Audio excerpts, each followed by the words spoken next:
Welcome to Sinister Memory. If you're new here, subscribe now and let us know in the comments where you're listening to this story. Let's get to today's story. The morning fog that perpetually shrouded the coastal bluffs of San Diego seemed particularly dense on October 15th, 1952, when attorney Harold Whitmore first laid eyes upon the Belmont estate. According to the meticulously preserved correspondence found within the San Diego County Historical Society archives, Whitmore had been summoned to execute the final will and testament of one Cornelius Belmont, a reclusive industrialist whose death had occurred under circumstances that the local coroner's office had deemed inconclusive, yet not suspicious. The estate itself stood as a testament to Victorian excess, its Gothic revival architecture appearing almost anachronistic against the California landscape. Built in 1887 by Cornelius's grandfather, Ezekiel Belmont, the mansion had served as the family seat for 3 generations. The structure's imposing facade, constructed from imported Pennsylvania limestone, bore the weathering of decades spent facing the relentless Pacific winds. Ornate gargoyles perched along the roofline, their stone faces worn smooth by time and salt air, yet their expressions remained disturbingly vivid in their grotesque detail. Whitmore's personal journal, discovered among his effects following his own untimely death in 1954, provides the most comprehensive account of that initial visit. He described approaching the property through an avenue of dying eucalyptus trees, their bark peeling like diseased skin, their branches creating a canopy so dense that midday resembled twilight. The attorney noted a peculiar absence of wildlife. No birds sang from the trees, no insects buzzed in the overgrown gardens, and even the ever-present California ground squirrels seemed to avoid the property entirely. The mansion's interior revealed the accumulated possessions of a family that had grown increasingly isolated with each passing generation. Dust sheets covered furniture that appeared untouched for months, perhaps years. The air carried a staleness that spoke of sealed windows and drawn curtains, as if the house itself had been holding its breath. Whitmore documented room after room filled with curiosities that defied easy categorization. Scientific instruments of unknown purpose, leather-bound journals written in languages he could not identify, and an extensive collection of daguerreotypes depicting individuals whose eyes seemed to follow the observer with unsettling intensity. The late Cornelius Belmont's study occupied the mansion's eastern wing, its tall windows offering a commanding view of the Pacific Ocean. Here, Whitmore discovered the deceased man's final testament, along with a collection of documents that would prove far more disturbing than any legal instrument. Among these papers were detailed genealogical charts tracing the Belmont lineage back to colonial Massachusetts, medical records spanning multiple generations, and correspondence with various academic institutions across Europe and the Americas. Of particular note were the letters exchanged between Cornelius and Dr. Edmund Blackwood of the Massachusetts Institute of Mental Health. These communications, dating from 1948 to 1951, revealed a growing obsession with what Cornelius termed hereditary psychological phenomena. The industrialist had apparently been researching instances of shared dreams, collective hallucinations, and other manifestations of what he described as familial psychic inheritance within his own bloodline. Dr. Blackwood's responses, written in the careful hand of a man accustomed to dealing with delicate mental conditions, initially encouraged Cornelius's research as a fascinating case study in inherited psychological traits. However, the tone of the correspondence shifted dramatically in the final months of their exchange. The doctor's later letters expressed growing concern about Cornelius's mental state and strongly advised him to discontinue his investigations into what Blackwood termed dangerous psychological territories. The will itself proved to be a document of unusual complexity. Rather than simply bequeathing the estate to surviving relatives, Cornelius had established specific conditions that any heir must fulfill before claiming their inheritance.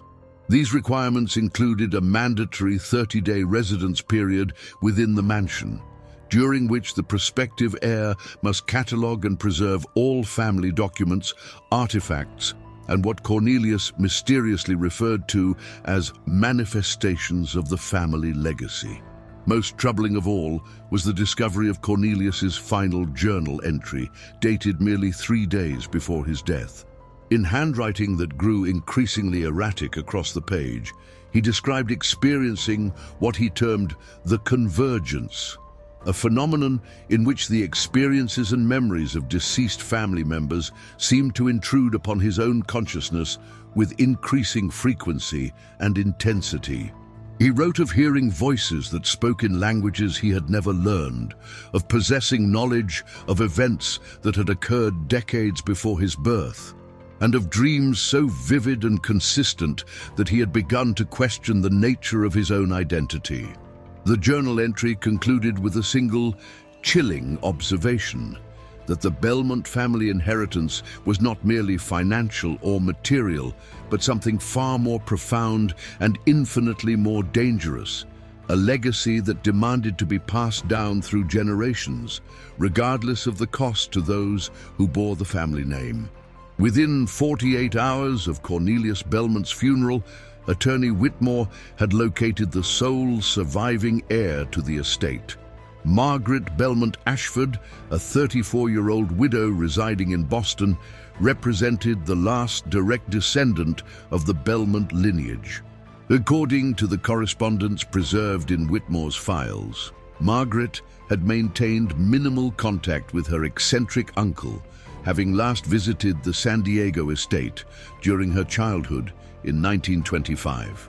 The telegram informing Margaret of her inheritance reached her modest Beacon Hill apartment on October 20, 1952.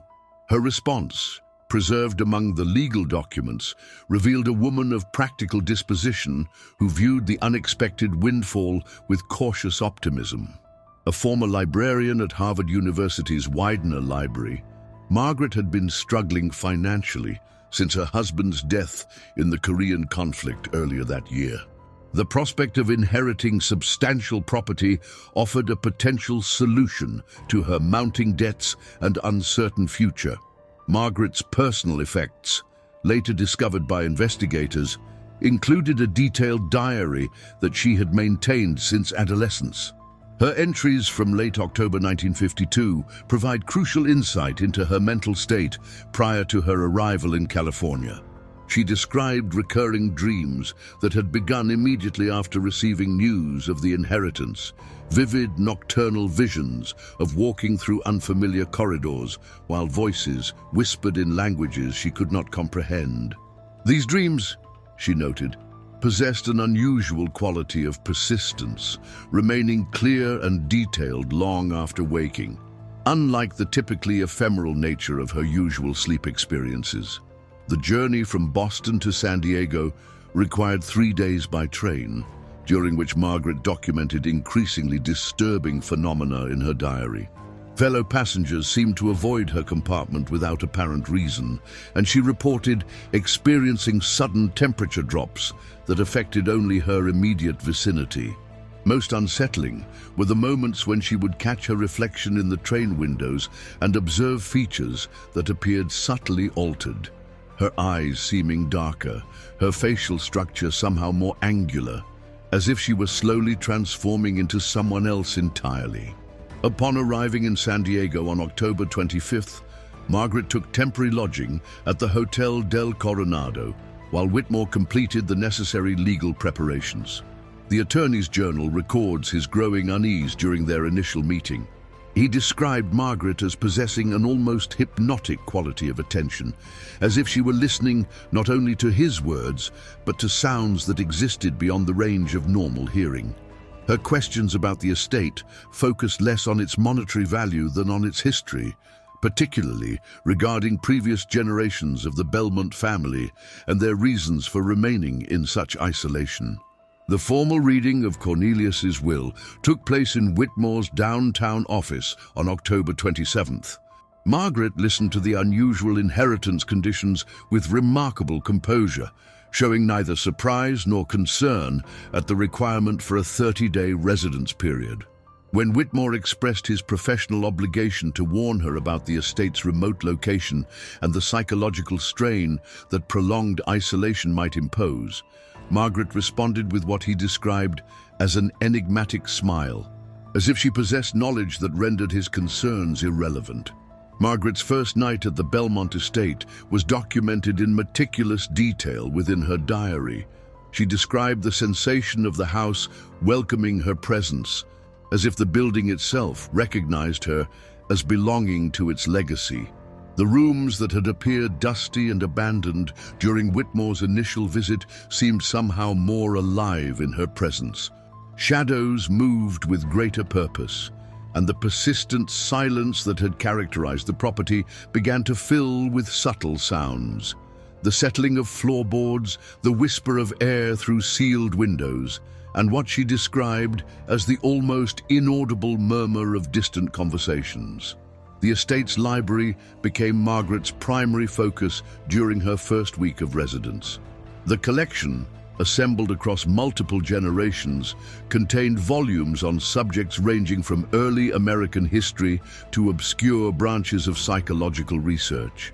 Of particular interest were the family journals, each generation's contributions revealing an escalating pattern of what could only be described as supernatural experiences. The earliest entries, dating to the 1840s, described minor incidents, objects moving without explanation, voices heard in empty rooms, and dreams shared among family members. However, each subsequent generation reported increasingly intense and frequent phenomena. Margaret's own diary entries from this period reveal a woman undergoing a profound transformation. Her handwriting, previously neat and controlled, began to exhibit variations in style and pressure, as if different personalities were guiding her pen. She wrote of experiencing memories that belonged to deceased relatives, of understanding conversations conducted in languages she had never studied, and of feeling the presence of previous generations gathering around her with increasing intensity. Most disturbing was her growing conviction that the 30-day residence requirement was not merely a legal formality, but a necessary period for what she termed the integration process, a gradual merging of her consciousness with the accumulated experiences and knowledge of all previous Belmont family members, living and dead. By the beginning of November 1952, Margaret's transformation had progressed beyond mere psychological adjustment to her new surroundings. Dr. Samuel Morrison, the family physician who had attended to Cornelius Belmont during his final years, received an urgent telegram requesting a house call on November 3rd. His medical notes, preserved within the San Diego Medical Society archives, document a patient exhibiting symptoms that defied conventional diagnosis. Dr. Morrison's initial examination revealed physiological changes that he struggled to categorize within established medical frameworks. Margaret's pulse exhibited an irregular rhythm that seemed to follow no recognizable pattern, yet she displayed no signs of cardiac distress. Her pupils responded normally to light, but Morrison noted that her eyes appeared to possess an unusual depth, as if he were looking not at the surface of her irises, but into some vast, dark space beyond. Most perplexing was her body temperature, which fluctuated between normal and several degrees below average without any corresponding symptoms of hypothermia. The physician's private correspondence with colleagues at Johns Hopkins Medical School reveals his growing bewilderment regarding Margaret's condition. Blood samples sent for analysis returned results that the laboratory initially dismissed as contamination errors. The samples contained cellular structures that appeared to be in various stages of decay and regeneration simultaneously, as if Margaret's body were existing in multiple biological states at once.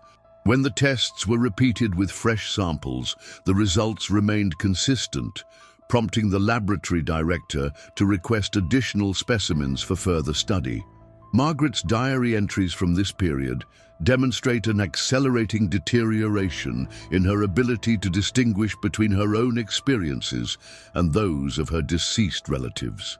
She wrote extensively about childhood memories of events that had occurred decades before her birth, describing in vivid detail the construction of the mansion's east wing in 1889 and the installation of the elaborate stained glass windows that depicted scenes from what she referred to as the family's true history.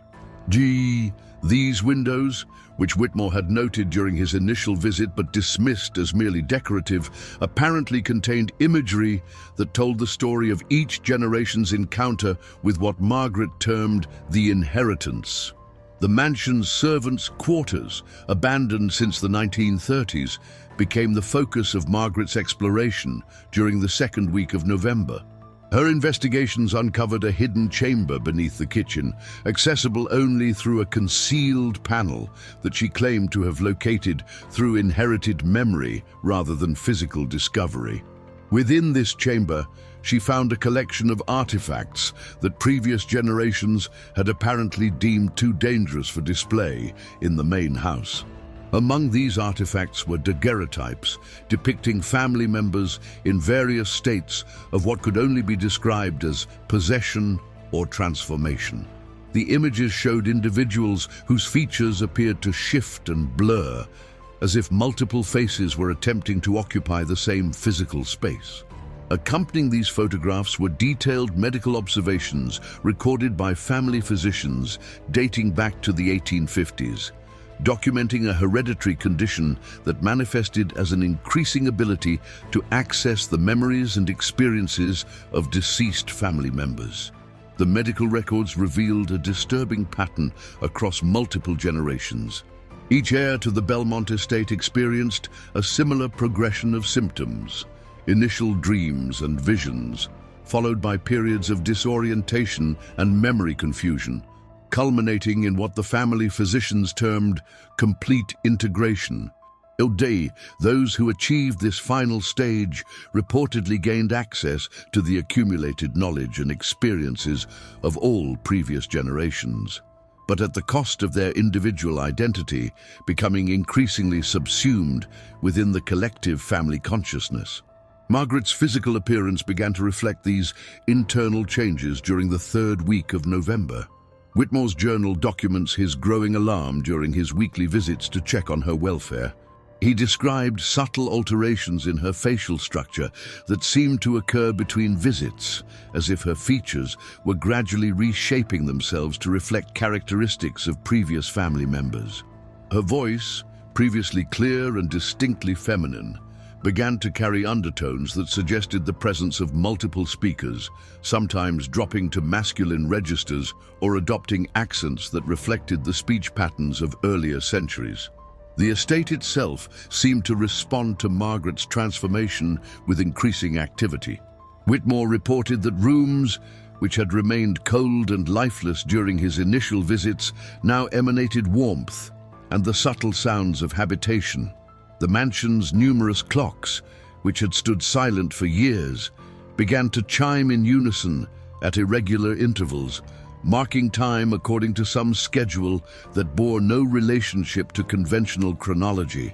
Most unsettling was Margaret's growing ability to predict events before they occurred.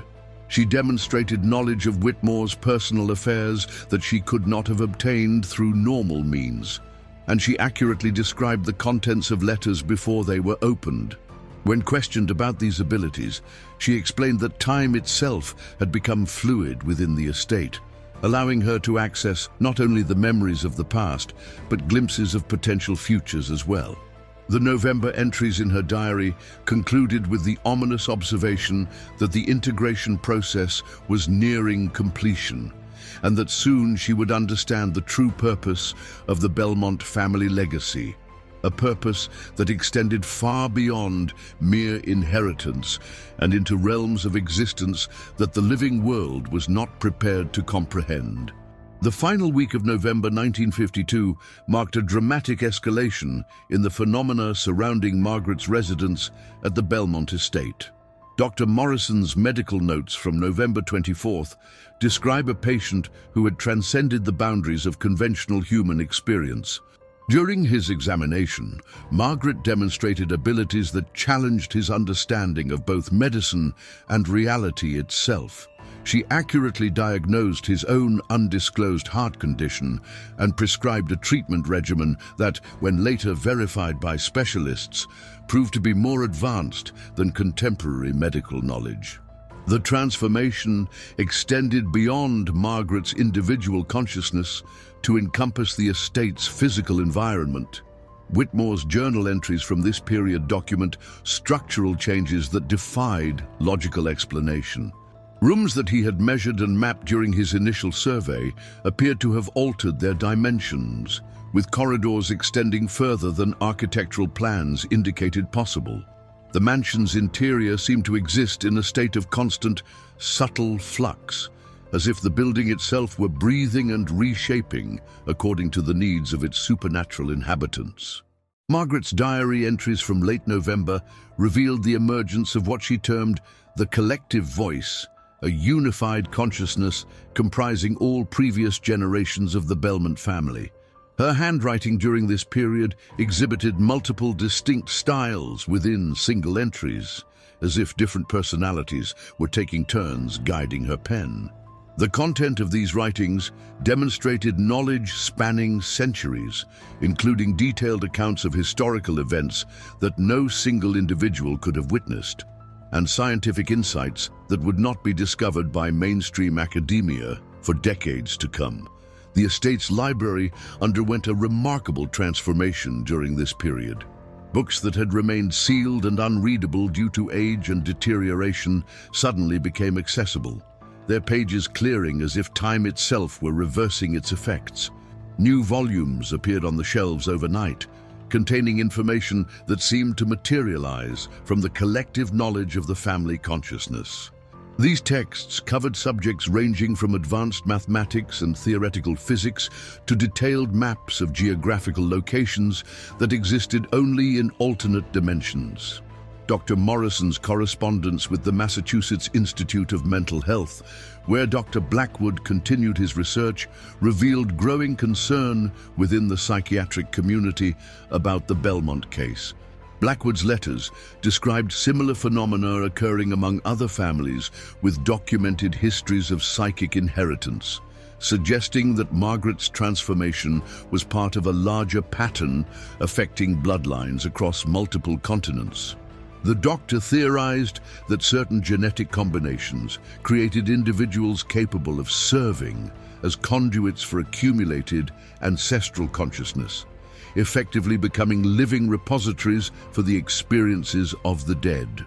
The physical manifestations within the estate intensified as Margaret's integration progressed.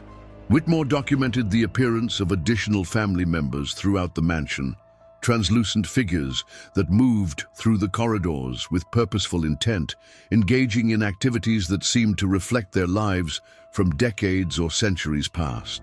These apparitions showed no awareness of living observers, instead existing within their own temporal frameworks while occupying the same physical space as the present day. Margaret's own appearance continued to evolve in ways that suggested she was becoming a composite of all previous family members. Photographs taken during this period show features that seemed to shift between shots, sometimes reflecting the bone structure of her grandfather Ezekiel, other times displaying the distinctive eye shape characteristic of her great-grandmother Constance. Her voice had developed the ability to speak in multiple tones simultaneously, creating harmonies that no single human throat should have been capable of producing. The estate's influence began to extend beyond its physical boundaries during the final days of November. Residents of the surrounding area reported unusual dreams featuring the Belmont mansion and its inhabitants. Local wildlife, which had previously avoided the property entirely, began to gather at the estate's perimeter in unprecedented numbers. Birds perched motionless on the fence posts for hours, while terrestrial animals formed concentric circles around the mansion, all facing inward as if drawn by some irresistible force.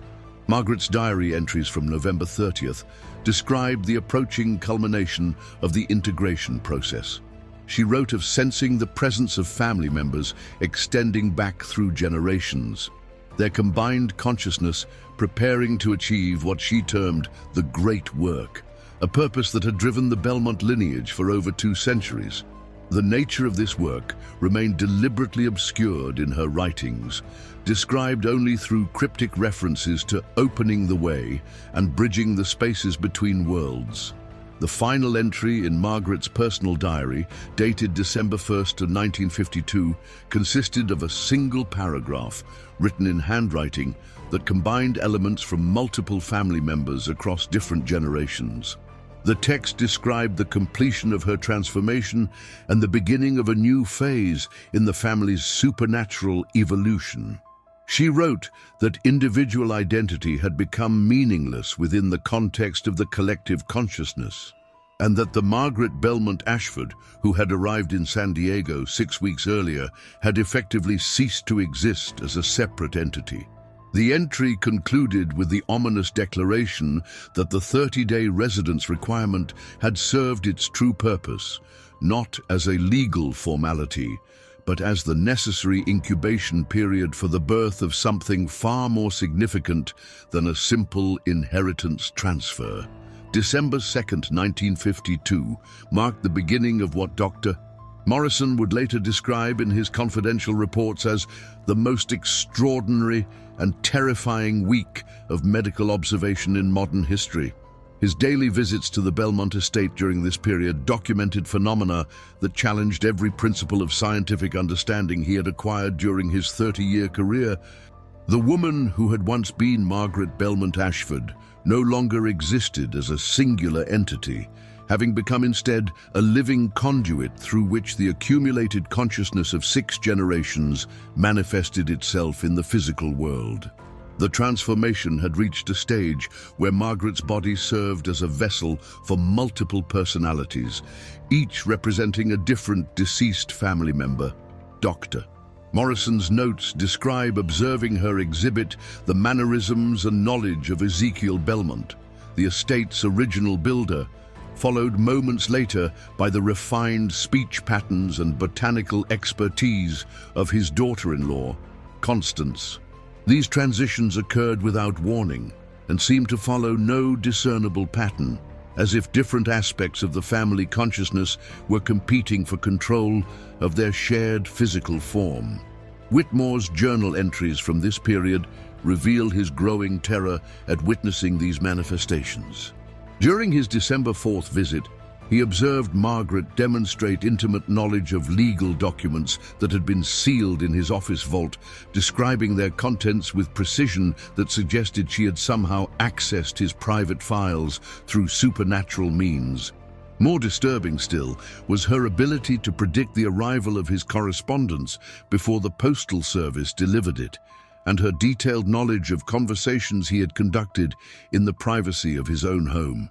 The estate itself had become a nexus of temporal displacement, where past and present existed simultaneously within the same physical space. Rooms contained furniture and decorations from multiple time periods, arranged as if different eras were overlapping without regard for chronological sequence. The dining room table might be set for a formal dinner from the 1890s, while simultaneously displaying modern newspapers and correspondence from 1952. These temporal anomalies seemed to center around Margaret's presence, intensifying when she entered a room and gradually fading when she departed. Dr. Morrison's medical examinations during this period documented physiological changes that defied biological possibility. Margaret's cellular structure appeared to be regenerating and aging simultaneously, creating tissue samples that contained characteristics of multiple age groups within the same specimen. Her blood work revealed genetic markers that corresponded to deceased family members, as if her DNA were rewriting itself to incorporate the biological heritage of previous generations. Most remarkably, X-rays of her skeletal structure showed bone formations that reflected the physical characteristics of various family members, with her spine displaying curvatures that matched medical records of relatives who had died decades earlier. The surrounding community began to experience the expanding influence of the estate's supernatural activity.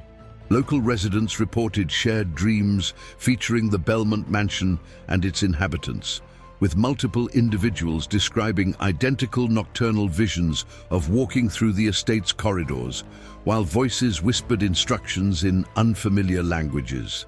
The local telephone exchange documented numerous calls to the Belmont residents, from people claiming to have received messages from deceased family members, though the estate's phone had been disconnected since Cornelius's death. Margaret's physical appearance during this period reflected the composite nature of her transformed consciousness. Photographs taken by Dr. Morrison show features that seem to shift between exposures, sometimes displaying the strong jawline characteristic of the male Belmont lineage, other times exhibiting the delicate bone structure of female family members. Her eyes had developed an unusual quality of depth that seemed to contain multiple layers of awareness, as if observers were looking not at a single individual, but at an entire family tree compressed into one physical form. The estate's library continued to expand beyond its original architectural boundaries, with new rooms appearing overnight to accommodate volumes that materialized from the collective knowledge of the family consciousness. These texts contained information that spanned centuries of accumulated learning, including scientific discoveries that would not be made by conventional researchers for decades to come. Whitmore documented finding treatises on quantum mechanics written in the hand of Ezekiel Belmont, despite the fact that such concepts would not be developed until the 20th century. The week concluded with Margaret's announcement that the integration process had achieved its intended purpose. The Belmont family consciousness had successfully established a permanent foothold in the physical world, creating a bridge between the realm of the living and the accumulated knowledge of the dead. She declared that the estate would now serve as a focal point for expanding this influence, drawing other families with similar psychic inheritances into a growing network of supernatural consciousness that would ultimately reshape humanity's understanding of life, death, and the spaces that existed between them. The second week of December 1952 witnessed the Belmont estate's supernatural influence extending far beyond its original boundaries, creating a network of psychic disturbances that reached across the North American continent. Dr.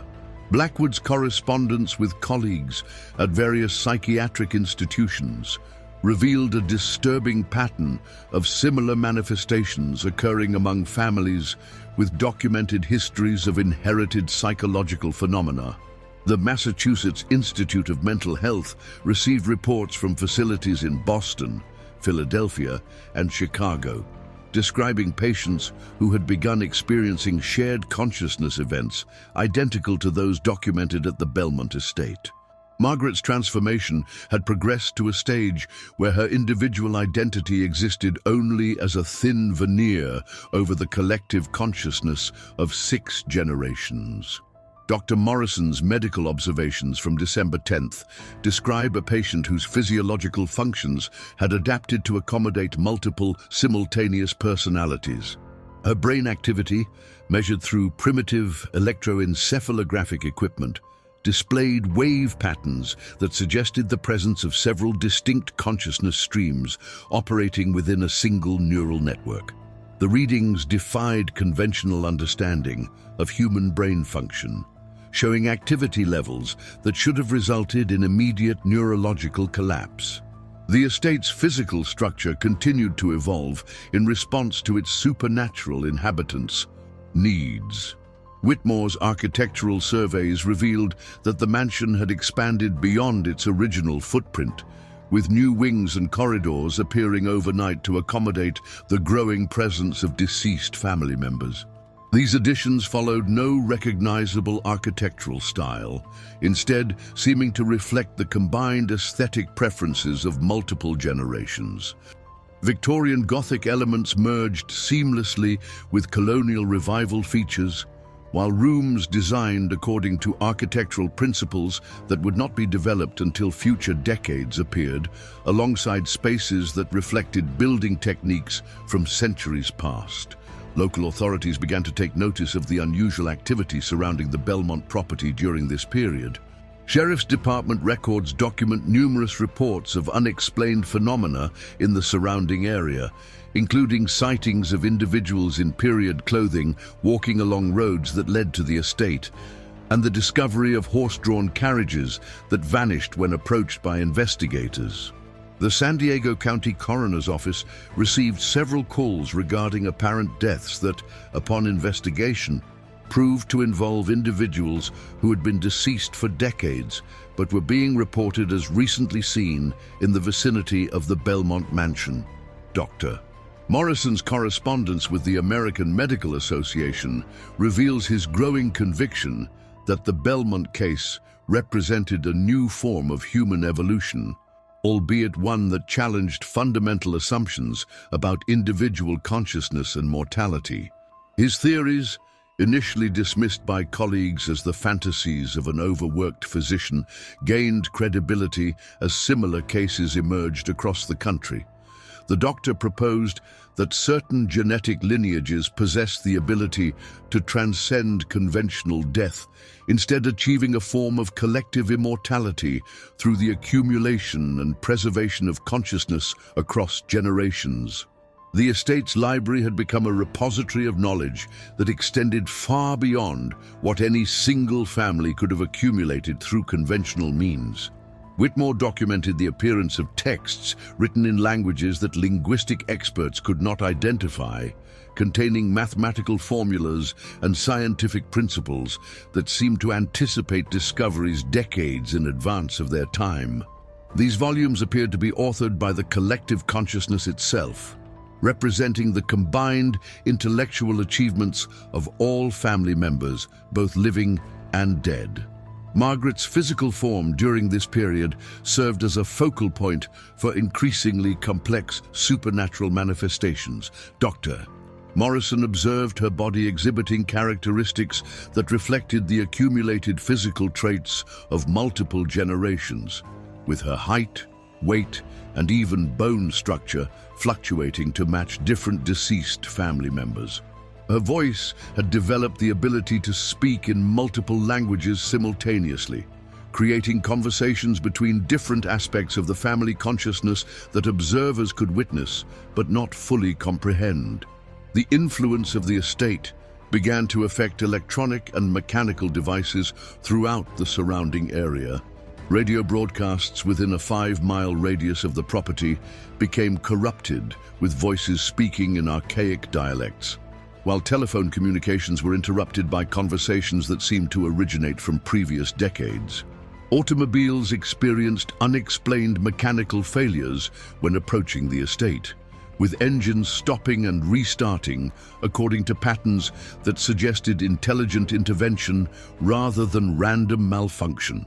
The week concluded with Margaret's announcement that the Belmont consciousness had achieved sufficient stability to begin the next phase of its expansion.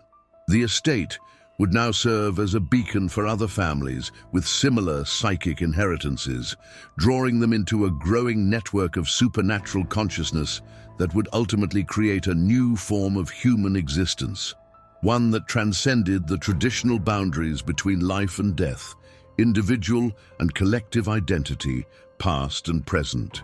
The third week of December 1952 marked the beginning of what Dr. Blackwood would later term the Great Convergence in his classified reports to the federal government. Families across North America with documented histories of psychic inheritance began experiencing simultaneous manifestations that mirrored the phenomena at the Belmont estate.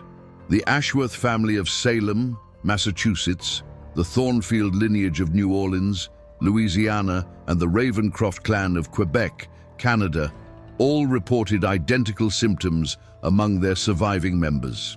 Shared dreams, ancestral memories, and the gradual emergence of collective consciousness that transcended individual identity. Margaret's role had evolved beyond that of a simple conduit to become what Dr. Morrison described as a psychic coordinator for this expanding network of supernatural consciousness. Her transformed state allowed her to communicate simultaneously with multiple family lines, facilitating the exchange of accumulated knowledge and experiences across vast geographical distances. The estate's library documented these communications through the spontaneous appearance of correspondence written in the distinctive handwriting of deceased members from various bloodlines, creating a supernatural postal system that operated outside the constraints of conventional time and space. The federal government's interest in the Belmont case intensified during this period, as classified documents later revealed through Freedom of Information Act requests.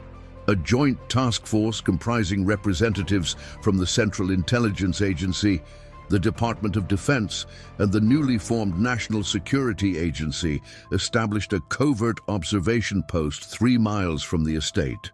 Their surveillance reports, heavily redacted but partially accessible through declassified archives, describe phenomena that challenged national security protocols designed for conventional threats. Government observers documented the estate's ability to influence electromagnetic fields across a radius that expanded daily. Military communications equipment experienced systematic interference that followed patterns suggesting intelligent manipulation rather than random disruption. Most concerning to federal authorities was the discovery that classified information stored in secure facilities hundreds of miles away had somehow become accessible to the Belmont consciousness, as evidenced by Margaret's detailed knowledge of government operations that should have been impossible for her to obtain. Dr. Morrison's medical examinations during this period revealed that Margaret's physical form had stabilized into a state that existed simultaneously across multiple temporal frameworks. Her cellular structure displayed characteristics of various ages, with some tissues appearing decades younger, while others showed signs of advanced aging, as if different parts of her body were experiencing time at different rates. Blood samples taken during this period contained genetic markers from individuals who had died centuries earlier, suggesting that her DNA had become a living archive of her entire family lineage. The estate's influence on local wildlife reached unprecedented levels during the 3rd week of December. Marine biologists from the Scripps Institution of Oceanography documented unusual behavior among Pacific Ocean species, with whales and dolphins gathering in large numbers off the coast near the Belmont property. These animals exhibited coordinated behaviors that suggested some form of supernatural communication, swimming in complex patterns that aerial observers noted bore striking resemblance to the genealogical charts found within the estate's archives. Whitmore's journal entries from this period describe his growing realization that the Belmont inheritance represented something far more significant than a simple transfer of property.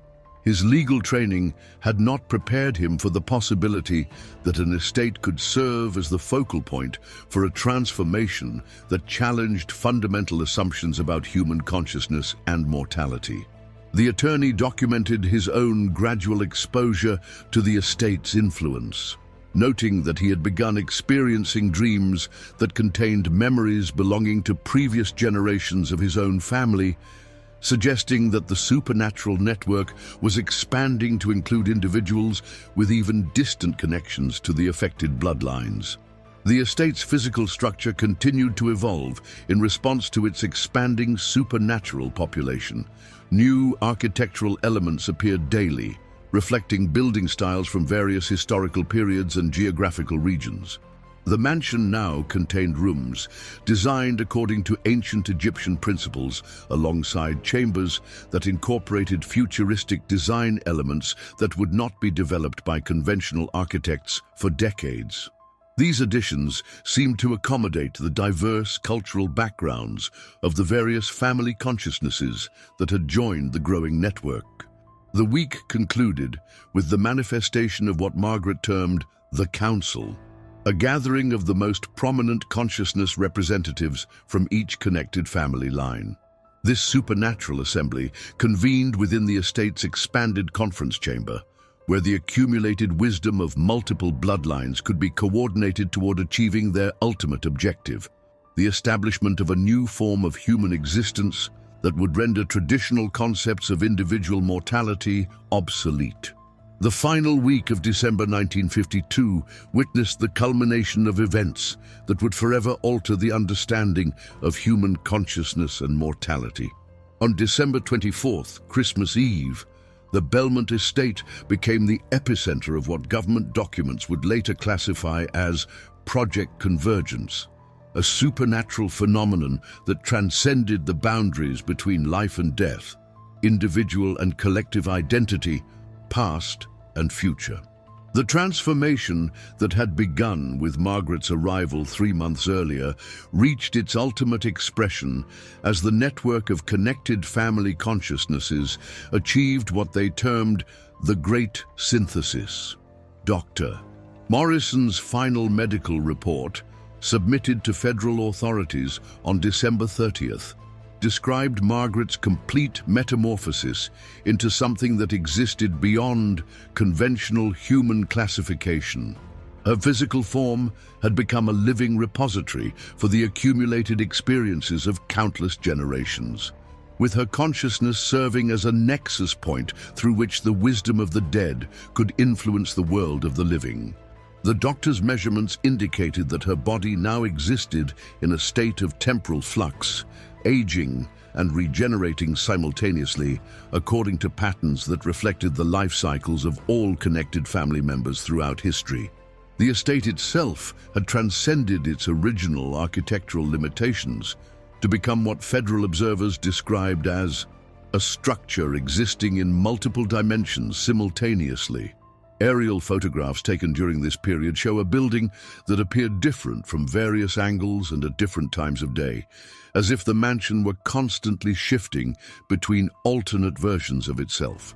The property's boundaries had become fluid, with visitors reporting that the estate's grounds extended far beyond what surveying equipment could measure, encompassing landscapes that reflected geographical features from various historical periods and locations around the world.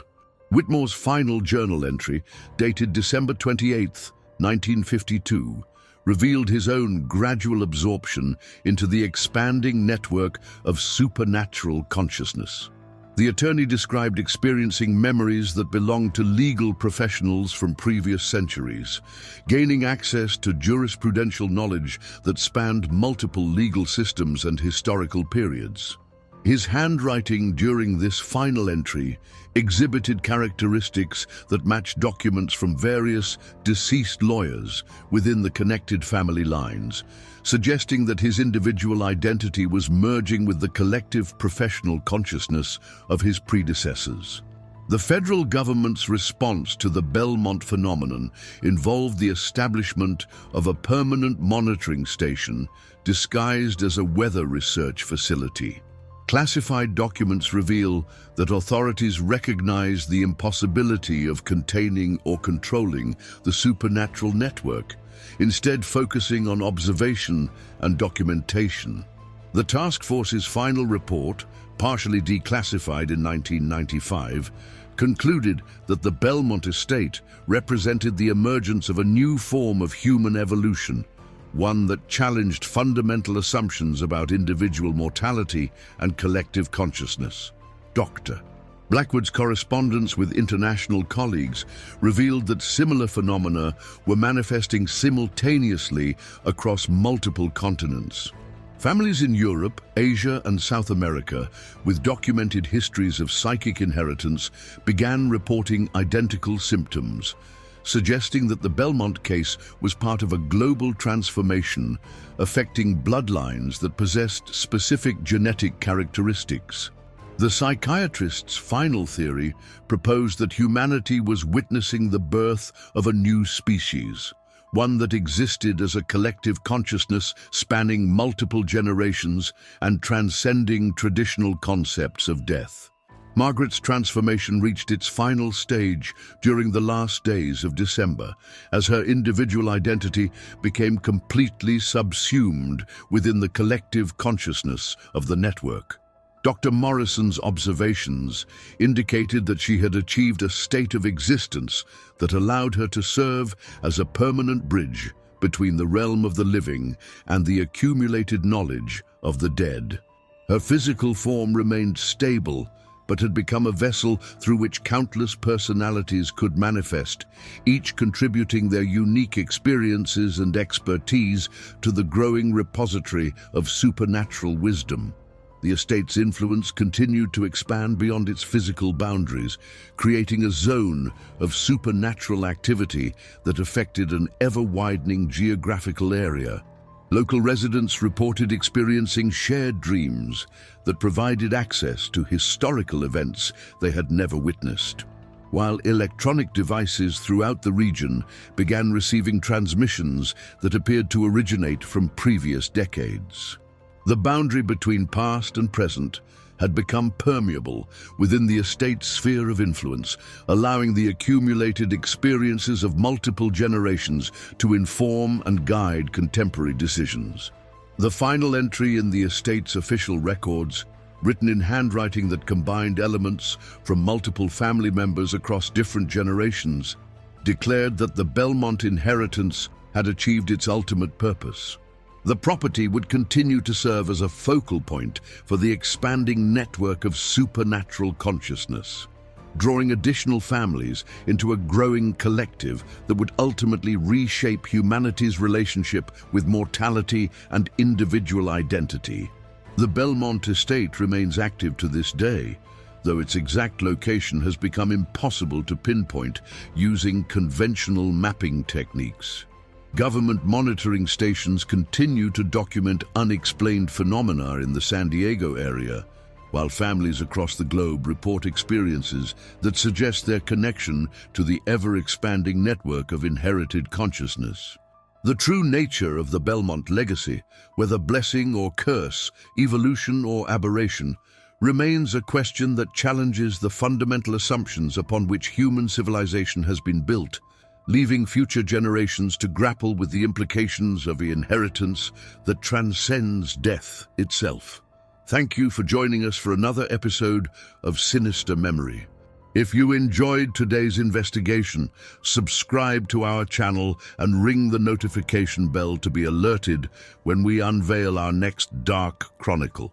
Share your thoughts about this case in the comments below.